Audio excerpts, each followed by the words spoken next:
Hello my dear students, welcome to our channel Murugan Tech World. Easy to learn, easy to win. இந்த வீடியோவில் நம்ம என்ன பார்க்க போகிறோம் அப்படின்னா subject code CS3452 theory of computation சப்ஜெக்டோடைய unit wise important question with ஆன்சர்ஸோட lecturer video series தான் பார்க்க போகிறோம். ஆல்ரெடி நான் இம்பார்ட்டன்ட் கொஷின் TOCக்கு போட்டிருக்கேன். பார்க்கல அப்படின்னா டிஸ்கிரிப்ஷனில் வீடியோட லிங்க் கொடுக்குறேன், செக் பண்ணி பார்த்துக்கோங்க. இந்த யூனிட்டில் ஃபர்ஸ்ட் யூனிட் தான் பார்க்க போகிறோம். இந்த வீடியோவில் ஆட்டோமேட்டா அண்ட் ரெகுலர் எக்ஸ்பிரஷன்ஸ் தான் நம்ம ஃபர்ஸ்ட் யூனிட்டோட நேம். ஓகேவா, முதல்ல இந்த வீடியோவில் பொறுத்தளவு ஃபைனைட் ஆட்டோமேட்டா அப்படின்னா நம்ம என்னன்னு பார்க்கலாம். ஓகே, ஸோ ஃபைனைட் ஆட்டோமேட்டானா FA அப்படின்னு சொல்லுவோம். ஓகேவா, இதுக்கு என்ன அர்த்தம்னா a state machine that takes the input as string of symbols and state is changed accordingly is known as finite automata.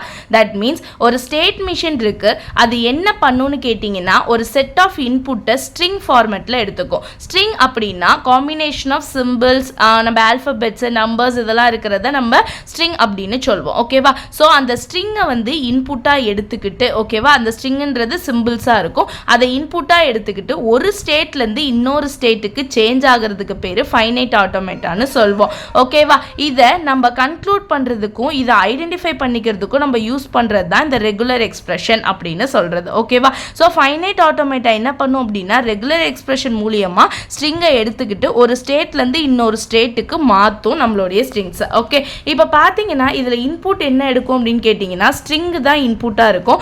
Operation என்ன பர்ஃபார்ம் ஆகும்னு கேட்டிங்கன்னா ஸ்ட்ரிங் வந்து ப்ராசஸ் ஆகும். தட் மீன்ஸ் ஸ்கேன் பண்ணும் ஸ்ட்ரிங்கை லெஃப்ட் சைட்லேருந்து ரைட் சைடு. ஓகேவா, so left மூவ்லேருந்து என்ன ஆகும் அப்படின்னா ரைட் சைடு வந்து மூவ் பண்ணும். ஸோ லெஃப்ட் டு ரைட் என்ன பண்ணும் அப்படின்னா ஒவ்வொரு சிம்பிளாக ஒரு நேரத்துக்கு ஒரு சிம்பிளை தான் பார்க்கும். ஸோ அட் அ டைம் ஒவ்வொரு சிம்பிளாக ரீட் பண்ணும் லெஃப்ட் டு ரைட்டில்.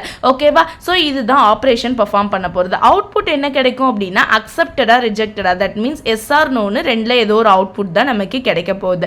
இதுதான் நான் ஃபைனைட் ஆட்டோமேட்டா அப்படின்றது. ஓகே, ஸோ ஃபைனைட் ஆட்டோமேட்டாவை எப்படி ரெப்ரசன்ட் பண்ணலாம் அப்படின்னு பார்த்தீங்கன்னா மொத்தம் 5 டப்புள் மூலியமாக மிஷின் வந்து நம்ம ரெப்ரசன்ட் பண்ண வைக்கும். என்னன்னு பார்த்தீங்கன்னா மேத்தமெட்டிக்கல் ரெப்ரசன்டேஷன் சொல்லுவோம். ஸோ எம்னு எடுத்திருக்கோம். ஸோ Q, எப்சலான்னு இதுக்கு பேர் பார்த்தீங்க அப்படின்னா டெல்டா. ஓகேவா, இந்த சிம்பிள்ஸ் இப்படி போடுவோம் ஜஸ்ட். ஓகேவா, இந்த சிம்பிளுக்கு பேர் delta simple. So delta Q0 F இல்லை QF அப்படின்னு சொல்லுவோம். இதுக்கு மீனிங் பார்த்தீங்கன்னா இந்த கேபிட்டல் Qன்றது செட் ஆஃப் ஸ்டேட். மொத்தம் எத்தனை ஸ்டேட் இருக்கு. ஸ்டேட் அப்படின்னா என்ன, ஒவ்வொரு பொசிஷன், எத்தனை பொசிஷன் எத்தனை தடவை போகுது அப்படின்ற அந்த செட் ஆஃப் ஸ்டேட்டை சொல்றது. இது வந்து நமக்கு வந்து சமேஷன் வந்து என்ன பண்ணும் அப்படின்னா செட் ஆஃப் சிம்பிள்ஸ், மொத்தம் எத்தனை சிம்பிள் இருக்கு அப்படின்னு நமக்கு சொல்றது சமேஷன். அடுத்து பார்த்தீங்கன்னா இந்த டெல்டா ஃபங்க்ஷன் டிரான்சிஷன் ஃபங்க்ஷன், ஒரு இடத்துல இருந்து எந்த இடத்துக்கு மாறி இருக்குன்னு அந்த எடுத்த பொசிஷன் மாறி இருக்கு பார்த்தீங்களா, டிரான்ஸ்ஃபர்மேஷன், அந்த டிரான்சிஷனை சொல்றது தான் இந்த எப்சிலான் சிம்பிள். ஓகேவா, Q0 அப்படின்றது பார்த்தீங்கன்னா ஸ்டாட் ஸ்டேட், QF ஆர் Fன்னு சொல்றது ஃபைனல் ஸ்டேட், எங்க ஸ்டார்ட் ஆச்சு எங்க முடிஞ்சிச்சுன்னு நான் சொல்றது. ஓகேவா, இதுதான் நமக்கானது. ஸோ இந்த 5 கான்செப்டை வச்சு தான் நம்ம ஃபைனைட் ஆட்டோமேட்டாவே போட போகிறோம். ஓகே, இது ஜஸ்ட் பேசிக் தான், நமக்கு 2 மார்க்கில் கேட்கக்கூடிய கொஷின். இதில் நெக்ஸ்ட் பார்த்தோன்னா டிரான்சிஷன் ஃபங்க்ஷன் நான் சொன்னேன். ஸோ டிரான்சிஷன் ஃபங்க்ஷன் அப்படின்னா என்ன, it is the function which guides the automata in string processing. ஸ்ட்ரிங்கை ப்ராசஸ் பண்ண வைக்க போகுது. ஓகேவா, அதுக்கான ஃபங்க்ஷனை தான் அந்த டிரான்சிஷன் ஃபங்க்ஷன் சொல்லுவோம். இட் டேக்ஸ் 2 இன்புட்ஸ், 2 இன்புட் எடுத்துக்கும். அந்த 2 இன்புட் என்னன்னு பார்த்தீங்கன்னா ஒரு ஸ்டேட்டும் ஒரு சிம்பிளும். ஓகேவா, எந்த ஸ்டேட்லேருந்து எந்த சிம்பிள் இன்புட் சிம்பிள் டிரான்ஸ்ஃபர் ஆகணும் அப்படின்னு நான் சொல்ல போகிறது தான் அந்த டிரான்சிஷன் ஃபங்க்ஷனுடைய வேலை. அடுத்து ஒரு அவுட்புட் கொடுக்கும். அந்த அவுட்புட் என்னவா இருக்குன்னு சேர்த்தீங்கன்னா ஒரு ஸ்டேட்லேருந்து இன்னொரு ஸ்டேட்டுக்கு டிரான்சிஷன் ஆகிருக்கும். அந்த ஸ்டேட்டை தான் நம்ம அவுட்புட் அப்படின்னு சொல்லுவோம். ஓகேவா, ரொம்ப சிம்பிள், ஒரே ஒரு இதுதான். இங்கே பாருங்க, இப்போ வந்து எனக்கு வந்து ஸ்டேட்ஸ் வந்து மாறப்போகுதுன்னு நான் சொல்லியிருக்கேன். ஓகேவா, நான் வந்து என்ன பண்ண போகிறேன் அப்படின்னா இப்போ Q அப்படின்றது இந்த Q0, Q1, Q2, Q3 இதெல்லாம் தான் நமக்கு ஸ்டேட். இந்த கேபிட்டல் Q நான் சொல்கிறது.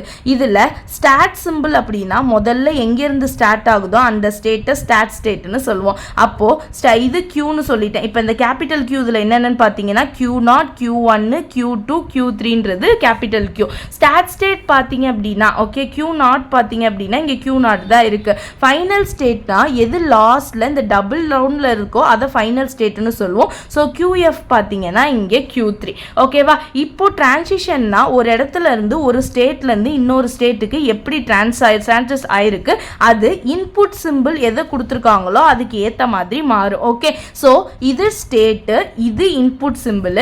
ஸோ இந்த ஃபங்க்ஷன் என்ன, function guides the automata in string processing. It takes 2 inputs, 2 input எடுத்துக்கும். என்னன்னா ஒரு ஸ்டேட் எடுத்துக்கும், ஒரு சிம்பிள் எடுத்துக்கும். இப்போ Q0, A, ஓகேவா. ஸோ ஒரு ஸ்டேட் எடுத்துக்கிச்சு, ஒரு சிம்பிள் எடுத்துக்கிச்சு. ஸோ Q0 ஏல கொண்டு போய் கன்வெர்ட் பண்ணுது. ஓகேவா. ஸோ அது எங்கே போய் முடியுது, Q0லேருந்து ஏ எங்கே போகுது, Q1க்கு போகுது. இந்த அவுட்புட் எனக்கு என்ன கிடைச்சிருக்கு, ஸ்டேட் கிடைச்சிருக்கு. அதை தான் நான் இங்கே சொல்லியிருக்கேன். Transition function it takes 2 inputs, a state and simple, and gives 1 output ஸ்டேட்னு சொல்லி இதை மொத்தம் 3 விதத்தில் நான் என்ன பண்ணலாம் அப்படின்னா ரெப்ரசன்ட் பண்ணி காட்டலாம். என்னென்னு கேட்டிங்கன்னா diagrammatic representation, tabular representation, functional representation. ஓகேவா. ஃபர்ஸ்ட் டயக்ராமேட்டிக் ரெப்ரசன்டேஷன் அப்படின்னு பார்த்தீங்கன்னா டிரான்சிஷன் டயக்ராமில் சொல்கிறது. இப்போ நான் போட்ட டிரான்சிஷன் டயக்ராம் இருக்குது பார்த்தீங்களா, இந்த மாதிரி ஒரு டயக்ராம் ஃபார்ம் பண்ணுறது தான் டிரான்சிஷன் டயக்ராம், டயக்ராமேட்டிக் ரெப்ரசன்டேஷன் சொல்லுவோம். அதுதான் இப்போ இதில் கேபிட்டல் Q எது, Q0, Q1, Q2, final state எது, start state Q0, end state Q2. இதில் டிரான்சிஷன் இது இன்புட் சிம்பிள் தான் வந்து இந்த சமேஷன் அப்படின்றது. ஸோ ஏவும் பியும் தான் இன்புட் சிம்பிளாக இருக்குது. So A, B. அடுத்து பார்த்தீங்கன்னா டேபிளார் ரெப்ரசன்டேஷன், டேபிள் எப்படி ரெப்ரசன்ட் பண்ணுறது. ஸோ இந்த டயக்ராம் வச்சு தான் டேபிளே போடுவோம். இங்கே என்ன இருக்கும் டேபிள்னு ஃபர்ஸ்ட் டெல்டா இருக்கும். இந்த இன்புட் சிம்பிள் என்ன இருக்குமோ அதை போட்டுக்குவோம், இங்கே ஸ்டேட்ஸ் போட்டுக்குவோம். ஓகேவா. இந்த காலமில் வந்து நமக்கு என்ன வரும் அப்படின்னு பார்த்தீங்கன்னா ஸ்டேட்ஸு, இன்புட் சிம்பிள்ஸு. வெர்டிக்கல் ரோவில் பார்த்தீங்க அப்படின்னா நமக்கு ஸ்டேட்ஸ் இருக்கும். Okay. So Q0, Q1, Q3, Q2னு 3 state இருக்குது, 2 சிம்பிள் AB இருக்குது. இப்போ பாருங்கள், இது ஒன்றும் இல்லை, Q0ல இருந்து. ஓகேவா. ஸோ Q0ல இருந்து ஏக்கு என்ன போச்சு, Q0ல இருந்து ஏ வந்து எங்கே போச்சு அப்படின்னா Q1ல. ஸோ Q0ல இருந்து ஏ Q1க்கு போச்சு. ஓகேவா. அதை தான் நான் ரெப்ரசன்ட் பண்ணியிருக்கேன். அடுத்து பார்த்தீங்கன்னா Q0ல இருந்து நெக்ஸ்ட் B எங்கே போச்சு, Q0ல இருந்து B திரும்ப Q0க்கே போச்சு. அதை தான் நான் இங்கே ரெப்ரசன்ட் பண்ணியிருக்கேன். தென் அதே மாதிரி தான் Q1ல இருந்து ஏ எங்கே போச்சு, Q1ல இருந்து ஏ அதுக்கே போச்சு. ஸோ Q1ல இருந்து B எங்கே போச்சுன்னா Q2க்கு. ஓகே. அதே மாதிரி ஃபைனல் ஸ்டேட்டு Q2ல இருந்து ஏ அங்கேயே போச்சு, Q2ல இருந்து பியும் அங்கேயே தான் போச்சு. ஸோ Q2ன்னு கொடுத்துருக்கோம். இதுக்கு பேர் தான் டேபிளர் ரெப்ரசன்டேஷன். ஓகேவா. ஒரு சிம்பிள் கொடுத்தா டயக்ராமேட்டிக் ரெப்ரசன்டேஷன் எப்படி போடணும், டேபிளார் ரெப்ரசன்டேஷன் எப்படி போடணும்னு பார்த்தாச்சு. தேர்ட் ஒன் பார்த்தீங்க அப்படின்னா ஃபங்க்ஷனல் ரெப்ரசன்டேஷன் எப்படி போடணும். ஸோ ஃபங்க்ஷனல் ரெப்ரசன்டேஷன்னா ஒன்றுமே இல்லை, ஸ்டேட்டு, ஒவ்வொரு ஸ்டேட்டும் அதுக்கான இன்புட் சிம்பிளும் என்ன கொடுத்துருக்காங்க இந்த டேபிள்லேருந்து வர்றது தான் தனித்தனியாக எடுத்து போகிறது. So delta of Q0, A, Q0, ஏனா என்ன கிடைச்சிச்சு Q1, Q0, Bனா Q0, Q1, Aனா வந்து நமக்கு என்ன கிடைச்சிச்சு Q1, Q1, Bனா Q2, Q2, Aனா Q2, Q2, Bனா Q2. அவ்வளோதான். இதுக்கு பேர் தான் ஃபங்க்ஷனல் ரெப்ரசன்டேஷன் அப்படின்னு சொல்லுவோம். ஓகேவா. ரொம்ப ஈஸி தான், ஜஸ்ட் அண்டர்ஸ்டாண்ட் பண்ணிக்கிட்டீங்கனாலே போதும், உங்களுக்கு கான்செப்ட் புரிஞ்சிடும். ஓகேவா. ஸோ நெக்ஸ்ட் பார்த்தோம் அப்படின்னா டைப்ஸ் ஆஃப் ஃபைனைட் ஆட்டோமேட்டா. என்ன டைப் இருக்குது இந்த ஃபைனைட் ஆட்டோமேட்டால, இதெல்லாம் தான் நம்ம இந்த யூனிட்லேயே பார்க்க போகிறது. ஓகேவா. there are mainly 2 types இருக்கு, DFA NFAன்னு சொல்லுவோம். DFA அப்படின்னா டிட்டர்மினிஸ்டிக் ஃபைனைட் ஆட்டோமேட்டா, அதை தான் DFA அப்படின்னு சொல்லுவோம். இது ஒன்றுமே இல்லை, டிட்டர்மினிஸ்டிக் அப்படின்னாலே என்ன, ஒரு விஷயத்தை கணிக்க முடியும், இவ்வளவு தான் என்னால் ஐடென்டிஃபை பண்ண முடியும் அப்படின்னு அர்த்தம். ஓகேவா. அப்போது ஃபைனைட் ஆட்டோமேட்டாவை டிட்டர்மினிஸ்டிக் ஃபைனைட் ஆட்டோமேட்டான்னு சொல்கிறாங்கன்னா if there is only and one and only transition for specific input from the current state to the next state. ஓகேவா. ஒரே ஒரு டிரான்சிஷன் தான் போகும், ஒரு இன்புட்லேருந்து கரண்ட் ஸ்டேட்லேருந்து இன்னொரு ஸ்டேட்டுக்கு. ஓகேவா. வேற எந்த இன்புட் சிம்பிளும் திரும்ப டிரான்ஸ்ஃபர் ஆகாது. ஸோ டிஎஃப்ஏலையும் நமக்கு அதே 5 எலமெண்ட் தான் இருக்கும். இப்போ ஸோ இங்கே பாருங்கள், S0ன்னு ஒரு ஸ்டேட் இருக்குது, S1ன்னு ஒரு ஸ்டேட் இருக்குது, S2ன்னு ஒரு ஸ்டேட் இருக்குது. S0லேருந்து ஒரு சிம்பிளான இன்புட் சிம்பிளான ஏ ஒரே ஒரு ஸ்டேட் S2க்கு தான் மூவ் ஆகுது. S0லேருந்து Bன்னு ஒரே ஒரு இன்புட் சிம்பிள் S1ன்னு ஒரே ஸ்டேட்டுக்கு தான் மூவ் ஆகுது. S2லேருந்து ஒரு இன்புட் சிம்பிள் ஏன்றது அதே ஒரு ஸ்டேட்டுக்கு தான் மூவ் ஆகுது.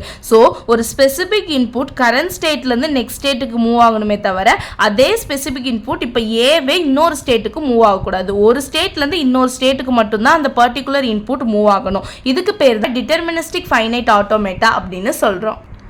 நெக்ஸ்ட் செகண்ட் டைப் பார்த்தீங்கன்னா நான் டிட்டர்மினிஸ்டிக் ஃபைனைட் ஆட்டோமேட்டா, என்எஃப்ஏன்னு சொல்லுவோம், ஆர் என்டிஎஃப்ஏன்னு சொல்லுவாங்க. இதுனா நான் டிட்டர்மினிஸ்டிக் அப்படின்னால என்னது, நம்மளால ஒரு வரையறைப்படுத்த முடியாது, இவ்வளவுதான் என்னால் ஒரு ஸ்பெசிஃபிகேஷன் கொடுக்க முடியாது. ஓகேவா? So the finite automata is called NFA in which a state May contain more then one transition from same input simple. ஒரே இன்புட் சிம்பிள் ஒரு ஸ்டேட்டுக்கு மட்டும் போகாம மோர் தென் ஒன் டிரான்சிஷன் போச்சு அப்படின்னா அதுக்கு பேரு நம்ம என்எஃப்ஏ அப்படின்னு சொல்வோம். ஓகேவா? எக்ஸாம்பிள் இங்க பாருங்க, S0ன்னு ஒரு ஸ்டேட், S1 S2ன்னு 3 ஸ்டேட் இருக்கு. இப்போ S0ல இருந்து ஏன்ற இன்புட் என்ன பண்ணுதுன்னா S1க்கும் போகுது S2க்கும் போகுது, S0ல இருந்து Bன்ற இன்புட் S0க்கே போகுது S2க்கும் போகுது. இந்த மாதிரி சேம் இன்புட் சிம்பிள் வந்து ஒரு டிரான்சிஷன் இல்லாம மோர் தென் ஒன் டிரான்சிஷன் போச்சு அப்படின்னா அதுக்கு பேரு NFA அப்படின்னு சொல்வோம். ஓகேவா? So these are the 2 types of finite automata. ரொம்ப சிம்பிள் கொஸ்டின். ஃபைனைட் ஆட்டோமேட்டான்னு என்னன்னு உங்களுக்கு புரிஞ்சிருச்சுனாலே அடுத்தடுத்து நம்ம சம் போடுறப்ப ரொம்பவே ஈஸியாக இருக்கும். ஓகேவா? நெக்ஸ்ட் டாபிக் பார்க்கலாம். மறக்காம முருகன் டெக்வல் சேனலை சப்ஸ்கிரைப் பண்ணிக்கோங்க, பக்கத்தில் இருக்க பெல் ஐக்கானை கிளிக் பண்ணிக்கோங்க. அப்போ தான் நான் போடுற வீடியோஸ் உடனே நோட்டிஃபிகேஷனாக உங்கள் மொபைலுக்கு வரும். Stay tune. தேங்க்யூ.